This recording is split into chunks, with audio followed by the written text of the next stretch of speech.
Daily Dirt with Dustin Diggs. The Daily Dirt with Dustin Diggs. Diggs.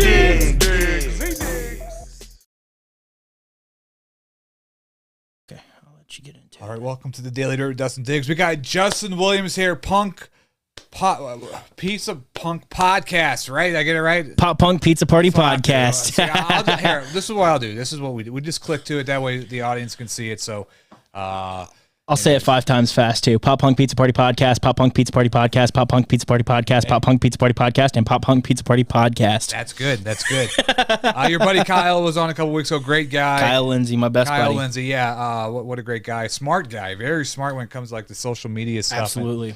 And so I found a list of Nikki Serenity, shout out to her, but she made a list Great of like friend. all the best, her opinion, the best podcasters in St. Louis. There's like 15 of them. Somehow she put my name on there. I don't know what she was thinking. But I don't know how I ended up on there. But you were on honestly. there. And so what I did this week, I was like, well, I'm going to, this whole month of June, I'm going to invite other podcasters, other digital creators, and I'm going to invite them onto the show. So that's where I reached out to you.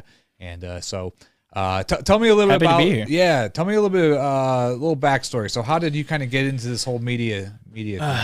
So I've always been a musician, pretty much since before high school. Music, singing is my main thing, but I dabble in multiple other instruments. Like what kind of band were you in? Like what type of music were you in? Very first band was more like a metalcore, metal overall kind of sound. That was kind of my younger days. So you do the metal like yes, and I've always been in a big fan of a lot of other styles of music too. You know, pop punk being one of the main ones. So I was in some pop punk bands, and I've just always been a singer. I've always done some solo stuff here and there too. I do a lot of like TikToks and things like that too. But so anyway, I got into media because music is my biggest love, of course, and for my entire life, it had always been the thing that I kind of escaped to. It always had my back, you know. Well, I went through a divorce back in, would have been 2020 to 2022. Okay. Probably started in 2020 though, just because 2022. You guys were in the lock, yeah. So 2022 was kind of whenever that was when we separated. Oh, okay, gotcha. And so the beginning of 2023, I was in a really dark place, and I kind of felt like music hadn't been there for me like it had been my entire life, almost like it turned its back on me. So I almost walked away from music altogether. And so I was always a fan of like the Rizzuto show and stuff like that. So I started turning to that, and then started listening to more podcasts and stuff, because I wasn't just not playing music. I wasn't even listening to music for a couple months there. Wow. It got that dark. Wow. And so I kind of fell in love with podcasting and radio and stuff like that. And I was always aware of Beyond FM. Tony Willingham was always shout out to T-Bone, a friend of mine. Yeah. And then my distant family member, Chad Winch, had been about a year in his journey with running the Barn Media Group down where I live. I don't know much about the Barn Media Group, so where's that at? That's down in Farmington, Missouri, about an hour south from here. And basically, for the most part, it's a podcast network, but we do other forms of media too. They cover sports and things like that too, mostly on a local level. But they've actually sat in on some like college level, like baseball like and stuff. Barstool Sports, almost kind of. Sort of, yeah. It's kind of. He actually kind of modeled it off of that, which is actually hilarious, because last week he was giggling like a girl because he got to actually do some work with Barstool. No so shit. yeah, Wow. Chad did for Knuckleball Primetime, I believe it was, and which is one of the podcasts on there. Yeah. So anyway, I joined that. At the same time, I was joining Beyond FM, so I was coming up here to the Pops studio all the time with Tony to do about every week on Thursdays to do the Beyond FM radio show with him. What you guys highlight on with that show? Because he has a bunch of different shows. Oh yeah. So with Beyond FM, basically the main one on Thursdays, Beyond FM Live from Pops. Basically, it's for the most part it's general talk, but it's a main spotlight for local artists, local musicians. So we would interview bands and solo artists and stuff every week. And I was doing that, and at the same time I started doing interviews for the Midwest Mixtape podcast on the Barn Network with Chad. And so I was doing things like that back and forth, and I was to the point where I was doing interviews probably 4 or 5 times a week. Never had any experience whatsoever with it. And that's when it's like when it's fun. Exactly. And I loved it. So I ended up, a couple of my friends that are pop punk fans, one of them owns a pizza truck, food truck. Okay. He does like metropolitan style pizzas and sandwiches and stuff like that. Ended up being my really good friend from being a customer of his, and pizza is like my favorite food. So we came together, a couple of pop punk dads and a pizza guy. We all came together and decided Pop Punk Pizza Party Podcast, started our own podcast, and we do a main show, and then we do interviews and stuff too. We've interviewed with like Yellow Card. We've had Yellow Card, Coheed, Cambria. We've done Amber Lynn, a couple bands like that, and then a couple of locals here and there. So the format of the show is the bands actually perform almost like a unplugged MTV kind of deal, and then so we do different things. Yeah. So our main show is just a 2-hour long show. We just hang out with whatever interesting guest that we have. It could be a pop punk fan, it could be a local business, anybody. And that's kind of we highlight pop punk and pizza, but we are a little bit more lax with it, where we just kind of talk about whatever comes to mind. We crack jokes. I make the joke that it's the shit on Dustin show quite a bit, because everybody punches at me. I'm about 10 years younger than the guys, so gotcha. So I'm the punching bag. But so we kick it back and forth and do different things like that. But then we also do bonus episodes where we're doing the interviews with the big national bands, and then we also have local bands. And I've had small bands from Mexico to Canada, from and California. these are all people coming in through Missouri, coming to the Farmington location. Some of them are just phone calls or Zoom meetings. You do remote stuff. Okay. And I actually recently even did an interview with a band called Glimmers. They have some TikTok, a little bit of TikTok buzz, and I was a big fan of them before I started the show. And I actually learned that they were doing a show with Beyond FM at the Red Flag actually next week. Okay. So I got to interview them and talk to them and things like that. So I get to talk to all kinds of different bands and stuff through there. Do you like, because for me, obviously doing the remote interviews is great, because you can get like a further reach. I can get somebody that's famous from not Missouri and not St. Louis, and they can call in at any time. But I feel like it's more personable when you're like sitting in front of the person like we are today. Oh yeah. Yeah. And every chance that we get, we try to get them in the studio if we can. But especially like the bigger national bands, they're they'll actually dedicate a day to doing interviews and things like that. Back to back, right? So they'll interview like 15 junket, with 15 different podcasts from their house or whatever, right, before they go on tour or whatever it might be. So we don't get that chance all the time, of course. Is that kind of hard? Because then you're kind of competing with like, well, this band probably had this question already, because you see those press junkets that the people do for like films and stuff, and like, how is it working with Robert Downey Jr.? And they got that question fucking 15 times that day. See, so honestly, I feel like we kind of had an advantage a little bit with our personalities. We're very creative people. We're musicians ourselves. Right. We're business owners ourselves. I speak as a whole. Some of us aren't business owners. Some of us aren't musicians. Like Chris isn't a musician, but he owns a pizza place. The rest of us are musicians, but we don't own a business. But gotcha. My point is, we're businesses. We are musicians, things like that. We're very creative. I like to think we're pretty funny. And so we actually have some off the wall questions and things that people don't necessarily think of. Sparks up their day because they, and then we get to relate with them on the musician level. Right, you can talk to them on that creative. Right, even if we're not famous like they are, necessarily, we can still relate on the human level of, hey, I play guitar too, so you play guitar. We have that in common. So, there's a ton of podcasts where the hosts are musicians too, but I think a lot of people get so in their head about wanting to be professional. And I definitely agree with that. Being professional is important, but you also have to bring personality to it also. Yeah, I agree. You have to be a little personal sometimes. It's being professional, like for the setup and stuff. But yeah, I mean, obviously, you don't want to like embarrass the people you're interviewing. But you got to put your own personality into it. A lot of times, I've noticed too with people, just they try to put this persona on, and all of a sudden, like they're in front of the camera and they're not acting like they were like 5 seconds ago.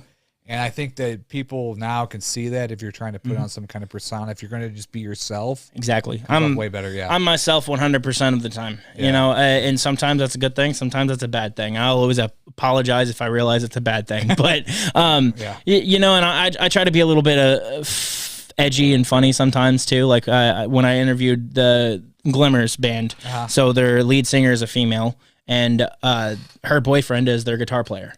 And so they're dating, and I'm interviewing both of them. I actually had a shirt made with the flyer for the show on it, and I put above the flyer, it had wording that said, "Alex, back off, she's mine."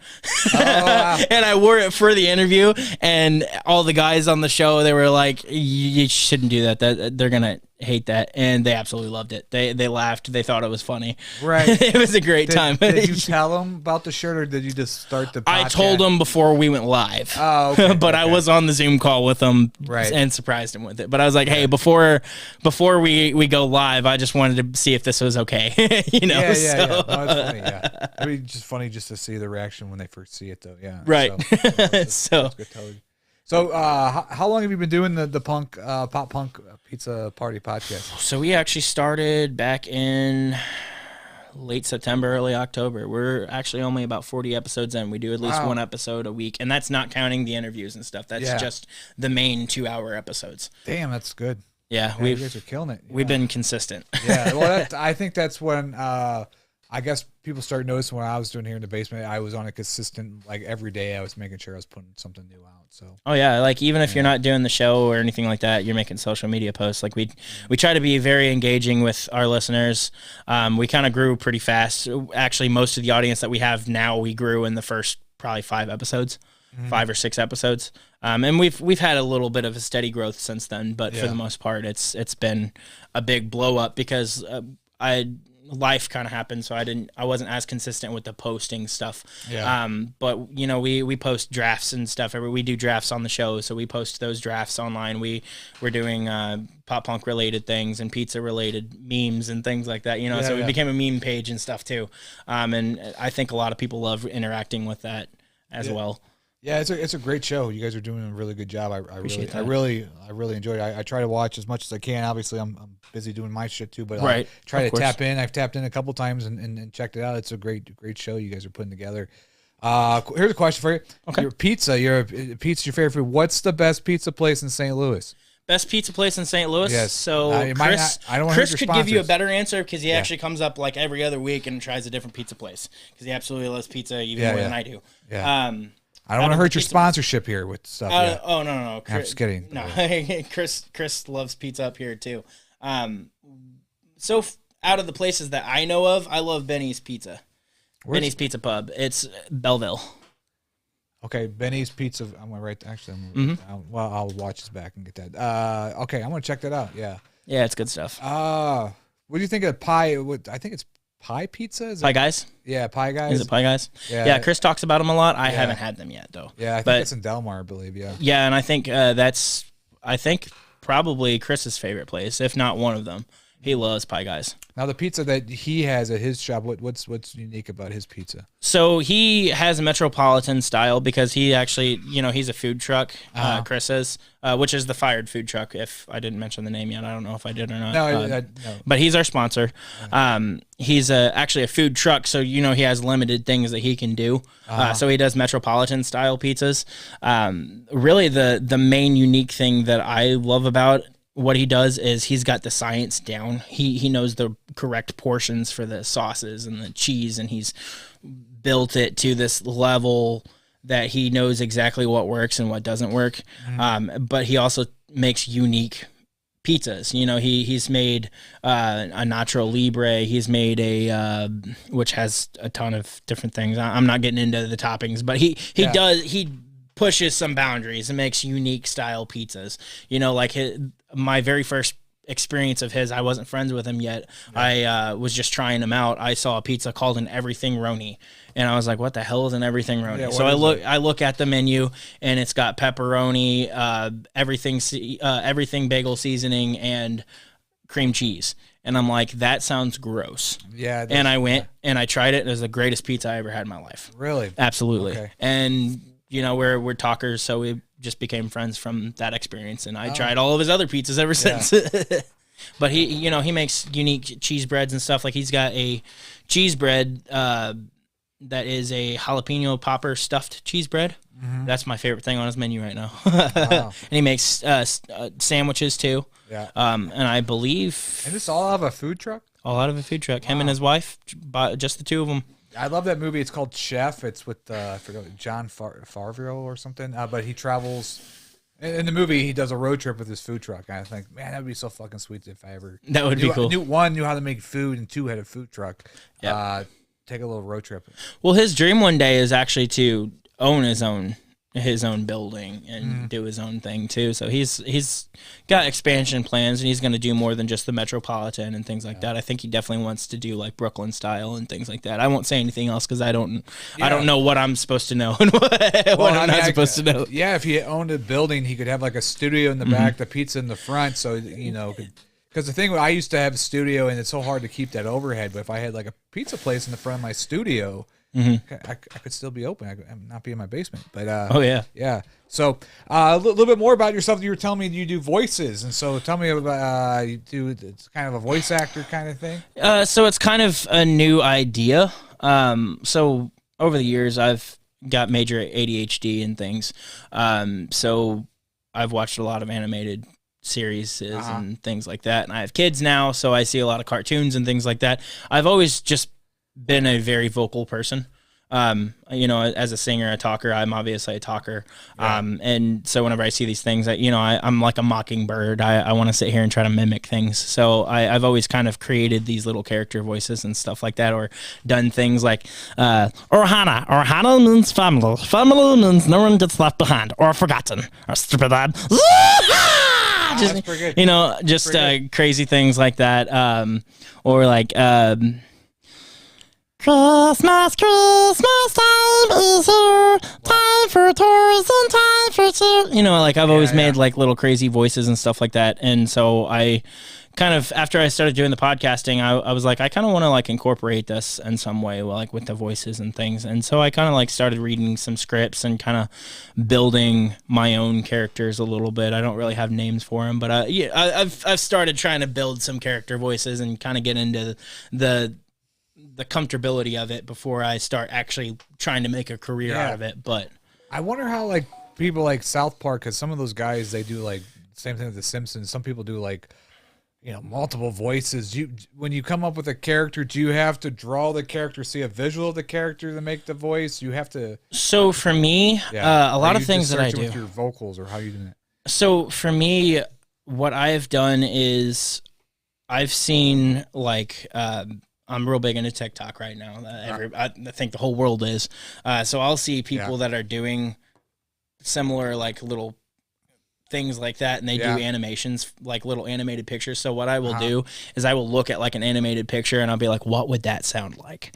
And then I just kind of keep working on it until I feel like this is how it would sound. And I think a lot of it has to do with like, and I kind of compare it to how I sing too, because I actually sing like way out of my range a lot of times, and vocal coaches and things like that have told me, don't do that, that you're going to destroy your voice. But I think that extra skill of doing the voices, I've kind of learned how to trick my voice into doing things that it shouldn't. And I think it's because I've learned this ability to move my airwaves, I guess you could say, from my airwaves to my vocal cords a certain way. I don't really know exactly how to explain it, but that's my best way of explaining it is, and I can kind of manipulate my vocal cords to do what it shouldn't be able to do. Tell me a little bit more. I got this game I want to do with you. It just came on. It just popped in my head here. So, okay. So tell the audience, so we don't have any dead time, a little bit more about what you have going on this week. So Oh, what am I don't really have a whole lot going on this week, except I'm going to that Glimmers show. Beyond FM is putting on a show with Foxy's, Glimmers, Augmented Hearts. There's another artist that I'm spacing on the name, but that's happening at Red Flag on Thursday. Get tickets and head out there. The great bands, all female fronted from what I know. Yeah. And fantastic bands. I'm releasing that interview that I did with Glimmers once again tomorrow, which I already went live with it, but I'm kind of doing a more productive thing with it. So check that out. That's about all I'm doing this week. Okay, well, we did besides the podcast. We did the late night digs Friday night, folks, and we had a thing called Urban Dictionary, and we had to come up with our own Urban Dictionary for pictures. But we're gonna switch here. We got Justin here. He's gonna come up with voices for these pictures he's about to see. Are you ready? Okay. All right. Here, come up with a voice for that guy. I don't know what I will do with my life now that I've been smoking for. I have balls for a chin, and I don't know how to walk up to people and do certain things. All right, let me see if there's another. That was good. I'm gonna give you a clap. For that. My buddy Mike's here. He's watching. He was laughing. So when you get Mike to laugh, you're doing good. That was actually a tough one to say. I don't know if you got one for this guy. Probably a little soft. Hey girl, come back to my place and see all this. See the spade on my tummy. That is a spade, I think. I think that's a spade. We won't. Well, maybe you can. Maybe if you got one for the. Can you do celebrities here? Shit. Just have to forget something. I think when you try to do this guy, I don't know. I think I don't remember where. I don't do a very good Joe Biden, honestly. Yeah, I can do an old man, but not Joe Biden. That was a joke for my friend here, and that's. I think that was good. That was good. So we did. Let's hear. Give it a clap for that. Right. I just knew the nut sack face guy would be a good voice. Saw that image. I was like, I wonder what that guy would sound like. I'm actually going to pull up an old script that I did once. Probably my best voice that I've done is kind of like an insane villain kind of voice. Okay. Almost kind of like a Joker, I guess you could say. Let me pull up this little thing real quick. Well, while you're doing that, so people watching, if you're going to tune in on next Sunday, a week from today at 6 p.m., we are doing the Pucker podcast. We got the final boss, Sour Level 3. We got a bunch of other sour candy here. I'm excited to try that. Yeah, and so Justin's going to try this before we leave today. I don't want him to do it yet because I don't want to mess up his voice because he has to do some more voices. But so we got it's called the Pucker Podcast, and so we're going to see if people can endure the sour candy that they have to eat. So the camera will be right on their face, and we're going to have a finals, and we're going to pick the winner, and the winner will get some kind of prize. But it should be an entertaining podcast. It's next Sunday at 6 p.m. live here on the Arch United Network. All right, I think we got it. I don't need to be stronger. I don't even need to be smarter because while you are bound by the chains and law of morality, I am unburdened by either. And for that reason alone, I will always win. You remind me of my friend Kurt that does voices like that. Yeah, that's good. That's an evil. I've had a boss like that. It sounded like that. No, that's good voice. So, did you have a visual of what that person looks like? That's That one I actually really didn't. I kind of had a prompt on it that was basically insane villain. And so I was like, okay, first one I can think of is Joker, but I don't want to sound like the Joker, so I'm going to do my own thing with it. But I kind of jumped into my inner Joker. Like I know Mark Hamill, he in the voiceover world, like he's like, obviously he's Luke Skywalker, but he's done the Joker and done so many other great voices. What's some of like the people you like think is like a great voice actor? Probably my favorite, just like most people's favorite, is definitely going to be Seth MacFarlane. He's good. Family Guy and all the different things that he's done with that. Of course, I grew up on South Park, so some of those guys, I don't even know their names. But Matt Stone and Trey Parker. Yeah. But, for the longest time, I was doing well, screw you guys, I'm going home. Yeah, it's pretty good. Well, you know what they do now is I was watching a documentary about they can do the voice, but they actually put like filters and stuff on and post. So sometimes they do it like almost like in a normal voice. Because probably what you were talking about, what you said that doesn't want to kill their voice, kill your vocal cords or whatever. So they might not try to do it as much, those voices, like they used to. And my thing is I think changing your voice and adding filters and stuff is different. You know, it's kind of like you play a guitar. You can either change it to like a MIDI sound to make it sound like a completely different instrument, or you can throw in a pedal that has more of like a filter to it. And I think there's a difference there. I don't want to change my voice, but I have no issues amplifying it. Yeah. You know? Yeah. So you're mentioning, these other ones here on this list here you help out with. So obviously you're part of the barn. The barn. And Chad's actually listening on my end right now. Say hello to Chad. What's some of these other shows on there? Are these the other shows that they produce on this? Yes. So almost every show has its own cast to it. Now some of them have one of the same hosts on them, like Girl Dad, Knuckleball Primetime, Vulgar Display of Podcasts. Those are some of Chad's personal ones, and he's got a cast of other people on those shows. I occasionally sit in and do some of them for like Vulgar Display of Podcast, and Midwest Mixtape Podcast is another one that I do with Chad sometimes, but he's like the main guy there, and he's got main casts for those. And then some of us just kind of jump in on interviews and stuff sometimes too from the other podcasts. Cool. And then, like I said, the Pop Punk Pizza Party Podcast, that's mine. We have our own cast, and you know, that's what we do. Do you ever want to do like just your own like one-on-one type of interviews, or is it... Yeah, I'm actually. Or do you do that? I'm actually in the plans of doing that now. So I'm kind of building a plan for it and what exactly I'm going to do, because I have a few different ideas. But I do plan on doing my own solo cast here before long. Well, one thing I think I was talking to Kyle about, like, so St. Louis has a great hip hop scene, like tons of people are into that. Oh yeah, for especially local artists.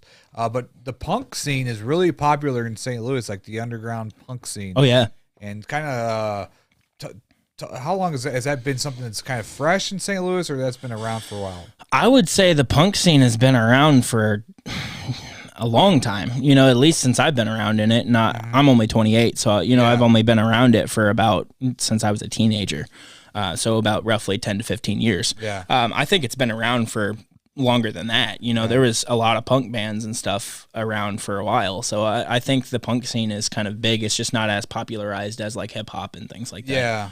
Right. Now I do think the hip hop scene has benefited a lot from like places like Pops that are opening up to hip hop, because for like, you know, about 10 years ago you wouldn't see a hip hop artist on the pop stage. You got great promoters like Frost Money and people doing great shows there, and Frost and them guys are doing these great shows, and you're seeing people like you know, you've seen Tech Nine there. And then you've got some of the locals and stuff like ATG and Dub Flow and Retro Champion and you know, all these different artists that are doing different things.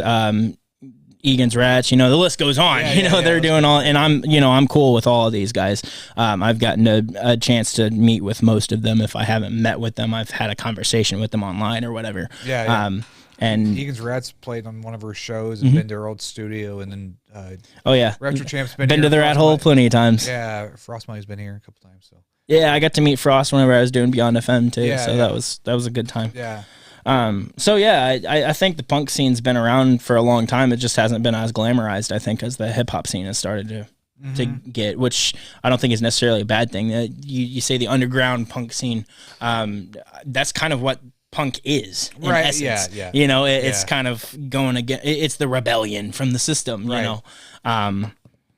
It seems like a lot since COVID, more venues are popping up with playing these types of shows too, I think. Well, and you said Red Flag, and there's other ones that do like a lot of shows like that. Oh yeah, and I think there's been a lot of really good venues die in the pandemic, unfortunately. But we've also been seeing a lot of new ones popping up too. So that's good too. I'm kind of iffy in some of them because I haven't been there yet, but there's, you know, places that I have been to that were great. So I think it's a bummer that some of them have died out, and it's a great thing to see new ones rising. Right. Talk a little bit about your music career. You were man, you're only 28, huh? So I was thinking you're a little older. Not that you look old. I was just thinking. Oh, I do look old. You seem like you got a lot of experience behind you. So being a musician, playing in a band, what was the band and? So the first band that actually I actively did shows and recorded and things like that was my old band, A Part of Heart. We never made big waves or anything like that, but we played in the show in the city most of the time. So I actually didn't really play much down where I live in Farmington, because there wasn't much of a music scene until the past couple of years. Right. So I was involved in a lot of places. Like I played at Cicero's, I played at Pops, I played at the Firebird, the Demo, which was right next to the Ready Room. All kinds of places like that. I played at Foo Bar. Yeah. And we never really did anything big, but we were a kind of an indie punk band in a essence, and we recorded some music and released it and things like that. Those were my high school friends. We all grew up and went our separate ways. I actually have a song that I wrote where some lyrics go, all my friends left me at the altar. I guess they found some better offers, and that's kind of the essence of that. Everybody got married and kind of went and started doing their own thing and stuff like that. You sang and wrote in that band? Yes. Mm-hmm. So how is it when you write what kind of frame of mind do you have to be in when you write a punk song? So really, I kind of don't go into anything thinking this is going to be a punk song. I kind of just go in to writing. At first off, it kind of usually just comes to me randomly, whether I'm driving or I'm in the shower or I'm cooking dinner or whatever it is.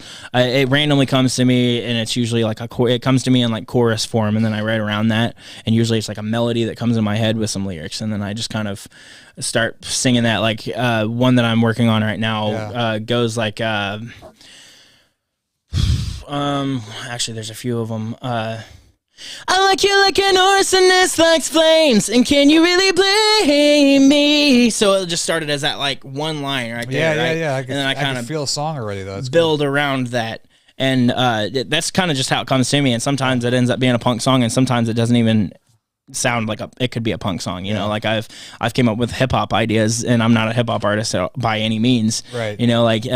Take me to another place so I could get away from all the hate that I can't erase. We'll hop in a rocket to outer space, trying to see the world from another view. I'm blasting off with my whole crew. Every single thing I did, it was all for you. I'm trying to see the light at the end of the road, but I don't know, knowing that you're fine while I'm hurting, trying to live my best life on the surface, though my mind is a circus. Did I deserve this? I did not deserve this. I'm trying to divert this. Yeah, this is dishonest. Just different ideas like that. I've had some like folkier songs that came to my head before, and sometimes if I'm in a punk band or whatever, those songs I convert into punk songs. Sometimes I just naturally come up with like a punk song.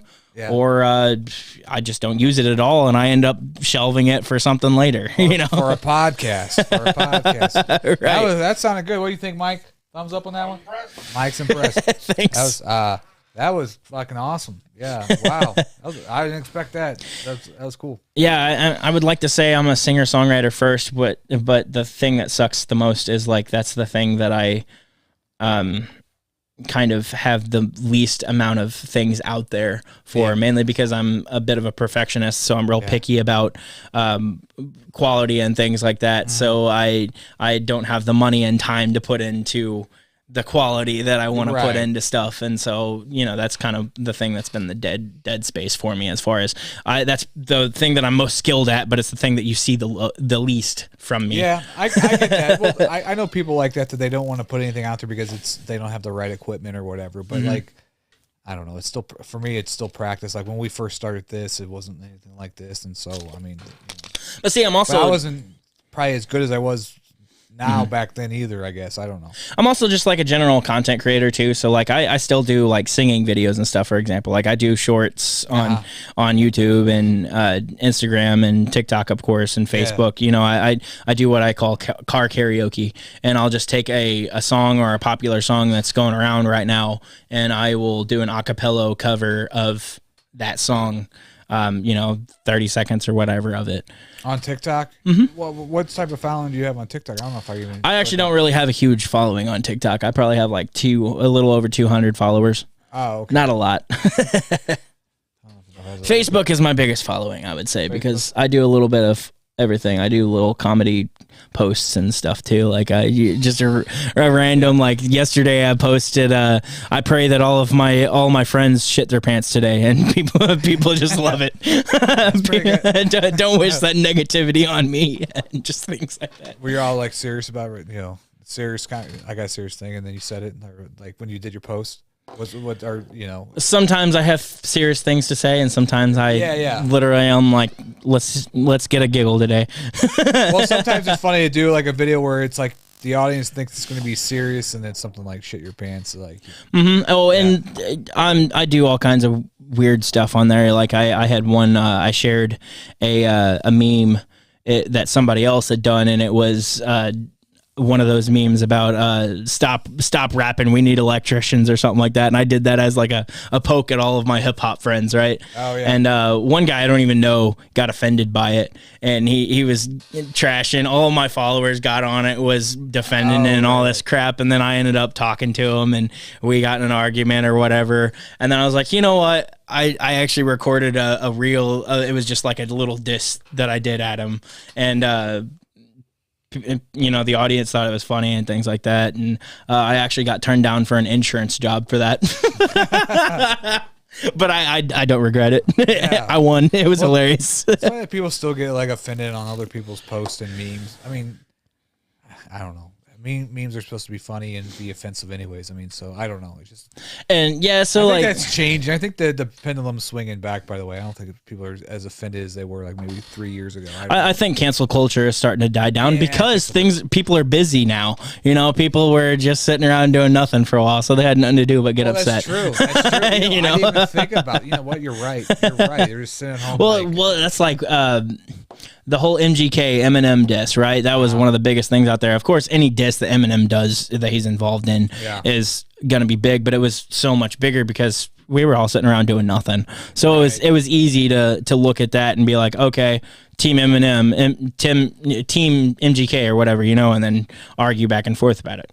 And so, they were both promoting stuff at the end of the day anyway. It don't matter. It's all generated for marketing purposes. Well, that's why I was about to ask you, because I was like, do you think some of that shit's set up? Because I feel like some of it's all pre-planned, especially with the one with you're saying Eminem and Machine Gun Kelly. That shit was fucking, it seemed like that shit was set up. But. Well, and see, I kind of try to not to support that stuff anymore. I did during the pandemic. I'll admit I was Team Eminem and all this shit. But MGK came out with a fantastic pop punk album, which all my pop punk friends will tell me that I'm wrong, but I like it. Yeah. It was good stuff. Is that the reason why? I don't know. Does the internet think so? Yes. So I'll put stock into it or whatever. But I don't really like to support the whole disses and stuff like that anymore, because it just creates division, and I don't like things that create division. I value relationships with people. I value human connection and things like that. And the politics that you see between Trump and Biden and all that crap just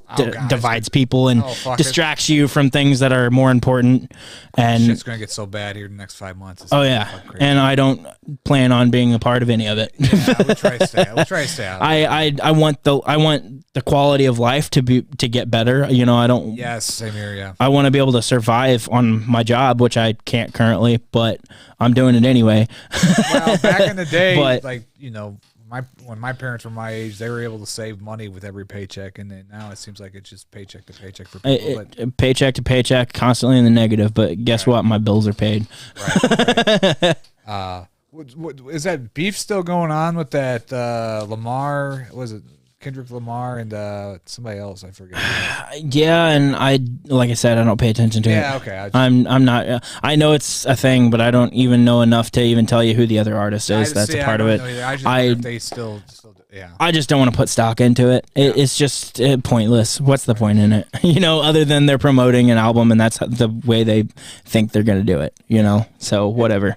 It's hard to get, I guess, people, because there's so much stuff out there. I'm sure you feel the same way. There's so many podcasts and so much So people try to get like that clickbait or that try to do that negative kind of whatever fake beef or real beef or whatever with people trying to get people to look at what they're doing. That's what I've noticed. We had an instance in St. Louis about which I think is dumb. Like I do some clickbait things, and if I do that, well, usually it's not like clickbait. It's more like a title, and usually I just try to do something that's kind of like funny and edgy, like a fart joke or something like that. That's gonna catch people's eyes. You always get good with a good fart joke, or this person swallowed or whatever, and it's about them. Like a couple weeks ago, I had a throat infection because I had a bug fly in my mouth when I was mowing, and I ended up getting a bacterial infection that created an abscess, and my throat was completely swollen shut. Oh my God. I missed the podcast that week because it happened the day before that I was in the hospital and stuff like that, and then the following week we talked about it on the show, and the guys were just talking about how I was sucking dick the whole time. Well, I got a question for you. What's your honest opinion on this? Because I got my friend John. He's coming on the podcast June 21st, and he's doing a fundraiser that for every $40 we raise, he's going to eat a cicada. Mm-hmm. Could that kill him? I don't think it'd kill him. No, it'll make him sick. But I mean, every bug. That's the thing. It's a yes or a no. Because here's the thing: I do pest control for my day job, so I know a little bit about bugs. Okay. I know more about killing them than I know them in general. But eating them, right? Yeah. But what I can tell you is, I didn't have a cicada fly in my mouth. I just had a random grass fly in my mouth. Should that have necessarily killed me or made me sick or anything? Not really, but that one bug could have had some sort of bacteria on it. It could have been sick or whatever. Yeah. Bugs have bacteria on them. Everything has bacteria on it. Bug fucking around. Exactly. Yeah, so eating cicadas are probably going to make you sick if you eat enough of them. Are they necessarily going to give you a bacterial infection? It just kind of depends on if it has bacteria on it or not. If it's sick. Oh man. So it's kind of a gamble. Well, I'm going to have to fill out a contract waiver there, John. I guess, I'm not liable. I just like good television. I think he's going to have a 50-50 shot there. More than likely, if he eats enough of them, he's probably going to get sick and throw up anyway. If it was me, if I ate one, I'm going to throw up anyway. He'll eat like 3, and we'll have him eat a Tide Pod, and they'll clean the system out of it. Will he necessarily end up in the hospital? I don't know, but it's a possibility. Well, John in the hospital, me get ratings. I don't know yet. Do a podcast episode from the hospital. There you go. That just keeps on giving. Told you I'm a content whore. Yeah. How are you with sour things? Better with hot stuff or sour stuff? So I don't actively. I can take sour stuff. I don't actively eat sour stuff. I'm more of a sweet and spicy guy. Spicy, especially. I love spicy things. Mm-hmm. And I'll do like all the hot challenges, and I'll do sour challenges too. But I don't really have a specific way I love it because it's not like something I will sit there and eat constantly. Yeah, I feel like things can still like. They're still figuring out the levels of getting stuff hotter and hotter, but it feels like sour can only go so sour. I feel like they can only cap out with sour probably. I would think. I don't know. What do you think? I think they can. The thing with science is the more they know, the more they learn. The more they don't tell you, the more they can do. No, the more they learn, the more they can do. I think it can get more sour. We just don't know about it, and I'm sure that somebody somewhere in a lab is working on something to make something more sour. Okay, well, here, break that open. Let's, Mike, could you zoom in on Justin's face over here? Oh, this is gonna be fun. All right, just try one. Final boss sour, real fruit. Yeah, so just try one at first and see how that hits you. Then I'll do one with you. I tried some on.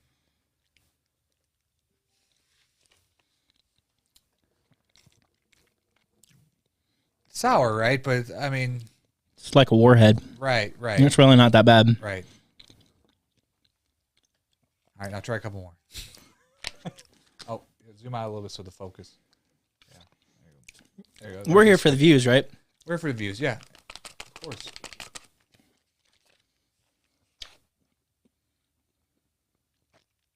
See, that's a lot more sour. Yeah. Well, I feel bad. Well, shit, I feel a little bad. I better try some too, I guess. Yeah, but that's still not too bad. Yeah, I know. It's like my mouth's not even watering yet. We just need to get a bunch of no offense to the ladies, they probably would not like the sour stuff. It seems like men like the hot stuff. They're probably used to it. It's just like a warhead on a raisin. Yeah, I'm not as tough as you. That's My mouth didn't even water. So we just tried these Final Boss sours on Artists United, and holy smokes. it's a level 3. And it's just kind of like a sour warhead. I just ate like a whole, probably way more than I should have. Right. And Oh man, no, not a tear. they're sticky as hell. I wish It's just like a warhead in raisin form, right. honestly. Oh man. Where were we? Well, so when's the next podcast you guys are doing? Like next event, next show you guys got coming up? So the next podcast episode is Wednesday. We do the podcast every Wednesday. We go live on Facebook, YouTube, and Twitch. I'm working on Instagram, and I'm working on building on our following on TikTok to go live there too. But every Wednesday we go live 7 p.m. until usually about 8:30 or 9. It's usually about 2-hour episode. Event. We have. I'm gonna go trek down to the show at the Foxies at Red Flag with the Foxies and Glimmers and Augmented Hearts at the Red Flag on Thursday. Is your show something you guys could take mobile, or have you guys ever thought about taking? Because we've been going to Comic Cons lately, which is a lot of fun. So our biggest thing is the equipment. We went to Benny's Pizza Pub actually a couple weeks ago for their 6th anniversary, and we ended up getting rained out, so we didn't do a whole lot. But we interviewed Benny, and the sound wasn't all there because there was also a band doing sound check during the interview, and that's tough. it's also something we weren't really all that prepared for because equipment-wise, most of our equipment is the barn equipment, and so we don't have our own equipment, so we're not like used to taking stuff and setting up and jimmy rigging and whatnot. So it wasn't the best that it could be. We're working on doing more live stuff. We actually did a live podcast at the Park Hills Underground a couple of months ago. It was back in February. For that show, right? You guys did, it was a show, right? Yeah, so what we did was we had 3 pop punk bands. We had the Stars Go Out, and we had Feeling This, the Blink-182 cover band, and what was the other band? I'm sorry for whoever I forgot just now. But it was Beezer. And we had them open up and play their sets. There was like one was 30 minutes, the other 2 were 45 minutes, and then we did an hour and a half live podcast on the stage. And that was fun. It was really fun. Yeah, I mean, I don't know if I could do it for an audience. I don't know. That's the thing. Most of us are musicians, and the other guy who isn't a musician, he has a food truck that people are at talking to him all the time, eating his food. So it was a little bit more nerve wracking, I think, for Chris, but for the rest of us, we're used to be on stage and stuff. So you're getting the feed from the audience with the questions and the laughs and stuff. Yeah, and that was a new experience for us too, as far as equipment. So there were we could have done way better than what we did. Yeah. And we're definitely going to do another one and learn from our mistakes and stuff. So it was a different experience, but there was a few moments where we were like, "Hey guys, you got to quiet down because we're trying to do the podcast and you guys are laughing or whatever, and we can't hear each other." Right. So, which that's kind of an equipment thing for us. We could have had things set up to where that wouldn't have been an issue, but live and learn. Yeah. But we'll do more like that. We want to do more live shows where we'll put on music and then we'll do a podcast at the end live in front of the stage. We want to go do things like not necessarily Comic-Cons, but like we were talking about doing like the punk rock flea market sometime. That's a great idea. Or it'd be really cool if we got big enough to where we could get invited out to like When We Were Young Fest or something and have like a booth and stuff like that. So that stuff's in the plans. And see, the podcast actually runs under, so we're part of the Barn Podcast Network, the podcast itself, but the podcast is actually a business. It's umbrellaed under the business that Keith and I started called Pop Punk AF, and it's we're starting a lifestyle brand. So we book these shows for bands and stuff like that under Pop Punk AF Presents, and then we're starting like clothing. So they lifestyle. So brand. you almost help them with their merchandising and their marketing and promotions and stuff like that. Eventually, yeah. Oh, okay. That's in the works. That's a good idea. Yeah. Yeah, so we'll eventually we want to do like a radio station, an internet radio station. So we'll play pop punk all day long. We'll go live on the podcast on Wednesdays on that too, and we'll promote like the merchandise and stuff like that. The shows. That's why I was watching some. I think I was watching a podcast, but people now are getting their information from podcasts more than the cable news and shit like that. So definitely, this is like the wild west of media is all of us podcasters and stuff. So my shaving routine and my my bathroom routine, like all those products and stuff, came from podcasts. Podcast promotion, like Dr. Squatch and stuff like that. Oh, they sent you stuff? That's cool. Yeah, we had Manscaped sent us some stuff one time. Yeah. See, I don't have like a sponsorship with Dr. Squatch or Manscaped or anything, but I'd love to one day because I love their products. I use Manscaped. I use Squatch. I actually am a brand ambassador for a company down in Fredericktown, which is about 20 minutes from Farmington, called SEMO Beard Oils. And not a great example today because I actually just shaved today.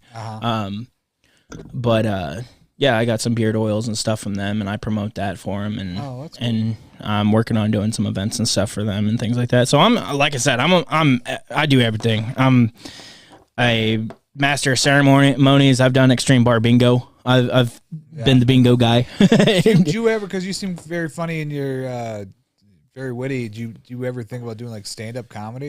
I thought about that too, actually. The funny thing is anybody that's listening right now, if any of the guys are listening, they'd be laughing at you right now because I think I'm the least funny on our show, and all of my jokes are like dumb dad jokes, and the guys are always giving me shit for it. Those are the ones that are hitting though at home. Though. People don't realize that people watch, and they're probably laughing harder at your joke like that, the dumb joke. Like maybe I don't know. I don't know. Some people like me, some people don't. I don't know. I've considered doing some stand up though. There's open mic nights and stuff like the Park Hills Underground on Thursdays. I've thought about going over there one day. Preparing a little 10 to 15 minute set and going over there and doing it just for the fun of it. What would be your subject matter on that one? Honestly, I don't really know because I comedy is one of my biggest loves. Yeah. I love art in general, but like comedy is one of them up there with music and stuff. And I like dark humor. I like dad jokes. You freshly got divorced, so that's raw, and that'd probably be some subject matter there. Oh yeah, so I don't know. I just have to think on it, really. Yeah. It's on the list of things. I do a little bit of everything. I've done paranormal investigations. We had a guy on here that did that. What do you think about? Do you think you ever seen a ghost? I had experience. You had experience? I've had experiences. Oh well, shit. Well, tell absolutely. So actually, the Park Hills Underground is a very old building. That's what Kyle was saying. Yeah. So back in October, for like a Halloween thing, Jason, the owner, decided, because they've had a ton of experiences when they were doing construction on the building to get the venue up. Right. Jason actually has a story. I won't tell it for him because I don't know it detail for detail, but where he actually was injured. He got injured? Like he was passed out for hours. And I don't know the rest of the details to give the full story, but so they've had experiences there, and so they were opening it up to paranormal investigations at nighttime after shows and stuff to do that. And I was actually involved in one of the paranormal investigation teams. I joined them I was really there for the podcast, but we were working together. Where are these guys going? I'm gonna follow them. Okay, right, and so there was actually a time where for the longest time nothing was happening. And we split up in teams. The girls were upstairs, the guys were downstairs, and then we swapped. It started vice versa. We went upstairs, the girls were downstairs. Nothing happened upstairs, nothing happened downstairs. We swapped, and then that's when the activity started.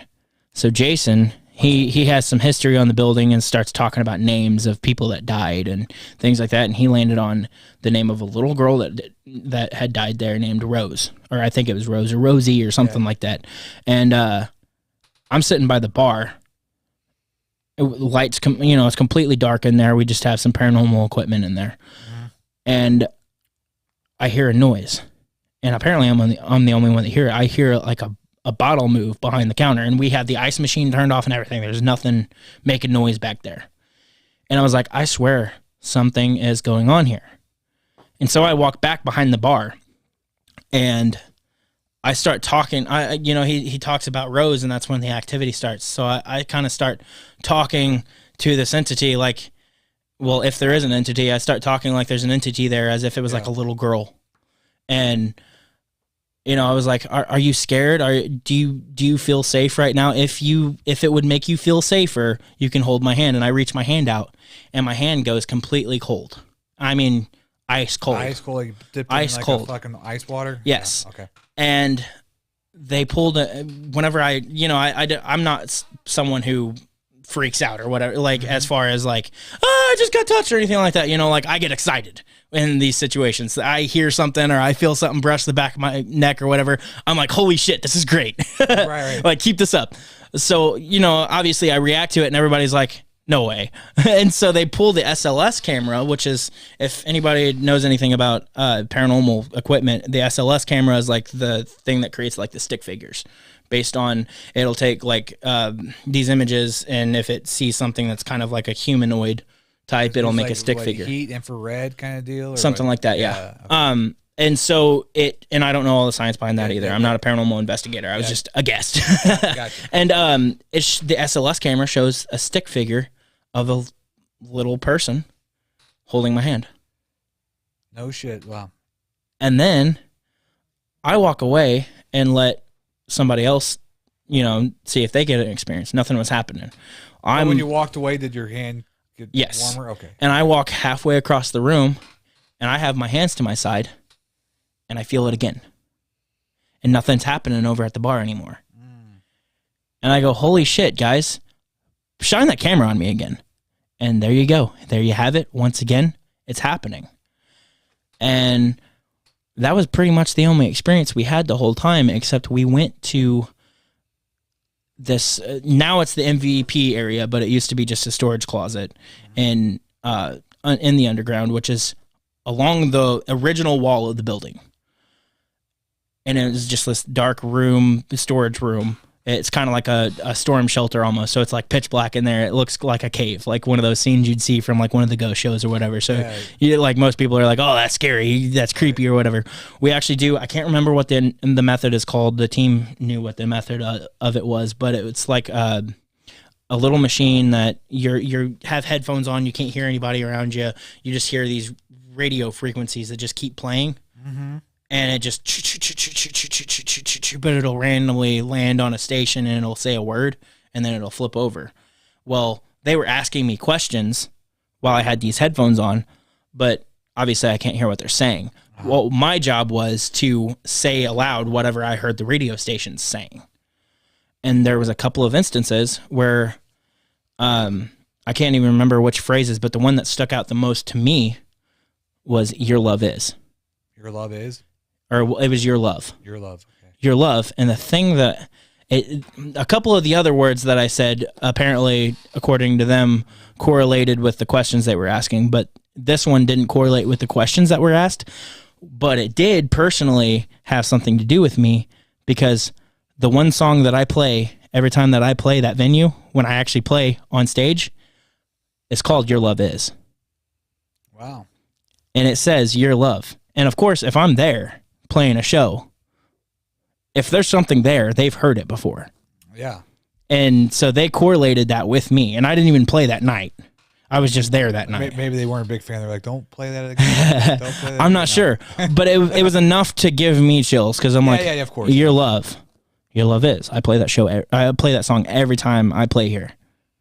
And that stuck with me. And there was enough experiences that the Souls team, they asked me to go with them on another investigation, just for fun. And they did one at the St. Nicholas landmark there in Chester, right across the river from St. Mary's, Missouri, but it's Chester, Illinois. And I got there before they did. I had nothing to do, so I showed up like an hour before they did, because they have like down in the tavern, they have like a bar that's open during the day or whatever, right? Gotcha. And so I went there and I ate, and I was still waiting, so I actually like went upstairs, which I wasn't supposed to. I went upstairs, and I was like, because I just had a feeling. And as soon as I go up there, I start feeling stuff on the back of my neck, and I start hearing things. And I just go around, and there's no cameras or nothing. I'm just walking around in pitch black upstairs when I'm not even supposed to be, no team or nothing. Yeah. And I'm just hearing and seeing things. Well, this night, the crew that was coming in, it was actually a tourist group. So I was a guest for a tourist group that was in, and it was this family of 2 drunk parents with a bunch of little kids. And so not much really happened before that. But I had some experiences before we got to document things. The Park Hills place where you had the girls holding your hand, it was that like, did they do a backstory, like the history of that place? Is it like, yeah, he's got all the historic stuff. Slave owners or something back in the day? I believe there were. It was a brothel at one point. A couple different things like that. Yeah, there's. I think he's got like bunch the of full dead history. hookers there. Yeah. Yeah, if you talk to Jason about it, Jason Durrett, he's the owner. Okay. He's got, I don't know if he's got the complete history, but he's got a lot of the history because he went to the library and did every little thing that he could to get all the history that he could of that building and the building surrounding. Wow. And there was people that died across the street from police shootings and things like this, 100 years ago or whatever, Yeah. So there's a lot of stuff that has happened in that area. And Park Hills is a very old town. It's an old mining town. Right. That's what I thought. So, I thought it was old. Yeah, so there was a lot of different things. I'm going to come out there. One, I want to watch you guys do your podcast when you do the next live one. Yeah. And, definitely come to one of the shows or whatever. But, we're an hour. So, thank you so much, man. So, absolutely. It was a treat. Check out the, right here. I'm going to click on the page one more time. Hold on. I don't want to click on when people send me messages. They're saying nice things, but okay. So, the Pop Punk Pizza Party Podcast. Got it right. And actually, in one of those lists down there, so if you scroll down the page a little bit. And do what I'm doing right now, folks, real quick. There we go. Oh. Like, subscribe, everything like that. Yeah. If you go down the page a little bit there, you'll see the June 21st date. So we're actually June 21st. I am going to be a celebrity bartender at Four Towns Brewing, where the barn's actually doing a Battle of the Barns competition. There's me and 3 of the other podcasts have hosts that are bartending, and we're competing for tips. Go over there, tip me, and whoever wins bragging rights. But all the money that we have going to this is actually going back into the barn's funding. So for like equipment and things like that. I love the logo, by the way. Great logo. Thanks. Keith created that, actually, so props to Keith on that. And see, so that was actually the idea. So Keith made this graphic, and the hat has like it has Pop Punk AF on it. I can't remember what he had on it before, but I have shirts available with this logo on it. Yes. Okay, I will buy one. And so he actually had it. It's actually, we have a link on the website too. I can send it to you though. It just had Pop Punk on the hat. And I, for some reason, at the time when we were coming up with the logo, I was like, add AF on there. That'd be fun. And so he did that. And then after a couple of weeks of doing that, me and Keith were sitting there talking. I was like, why don't we just make a lifestyle brand called Pop Punk AF and like just have the podcast as an umbrella company of Pop Punk AF? Yeah, that's a better logo than I got, right, Mike? Yeah, I agree. So yeah, it's got a story. Everything's got a story. That's awesome, man. Well, thank you so much. It was great having you on. Say Appreciate hi to Kyle for us. And, absolutely. So you guys are welcome back anytime you want. And so definitely check them out, folks. Check out the artistunitednetwork.com. Remember, this next Sunday, a week from today, Final Boss Sour Contest. We'll get some sour shit. I won't be here for it, but we'll get some fucking sour shit for these people. But we'll see you guys again later. Check us out tomorrow. A.G. Shaw is guest hosting for the Daily Dirt with Dustin Diggs, and we are out. Thank you.